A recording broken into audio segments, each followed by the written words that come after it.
Kwanza tunamshukuru Mwenyezi Mungu, leo tumekuwa na mchezo mzuri hapa ugenini na tumefanikiwa kuondoka na alama moja.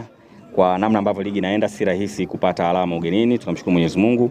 Lakini focus yetu sasa inahamia kwenye michuano ya Kombe la Muungano ambapo tumepata mwaliko Singida Black Stars, tunaenda kushiriki visiwani Zanzibar. Timu itasafiri tarehe 20 kuelekea Zanzibar na kuanzia tarehe 21 tutaanza kambi ya maandalizi jijini Zanzibar, kwa sababu tunasubiri ratiba ya mechi yetu ya kwanza ambayo tutaipata hivi karibuni na tutatoa taarifa yake.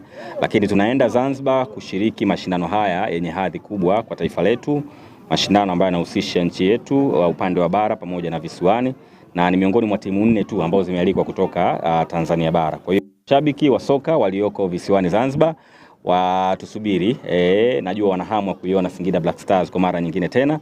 Fursa imejitokeza, tunakuja kukutana kwenye michuano mikubwa ya Kombe la Muungano.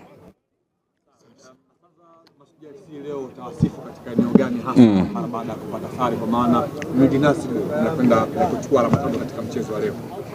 Mashujaa wamecheza vizuri, wamekuwa na nidhamu kubwa na wamekamia sana, kwa sababu si dhambi pia kukamia. Nyumbani wametaka kuheshimisha ardhi ya nyumbani.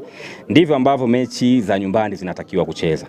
Aidha ukishindwa kumfunga mpinzani ambaye ni mgeni, lazima basi uhakikishe haupotezi nyumbani. Kwa hiyo kwa hilo tunawasifu sana, lakini na sisi tunawapongeza wachezaji wetu. Licha ya kwamba mechi ilikuwa na tension kubwa, wenzetu walikuwa wanatumia vizuri advantage ya nyumbani, tumeona katika mazingira mengi tu, lakini wachezaji wetu utulivu na ukomavu umewezesha kutulia na kupoteza mchezo. Kwa hiyo ni mchezo ambao umebalance na wana bahati hawa. Tulikuwa tumedhamiria kuchukua alama zote 3, lakini tunamshukuru Mwenyezi Mungu kwa hiki ambacho tumekipata.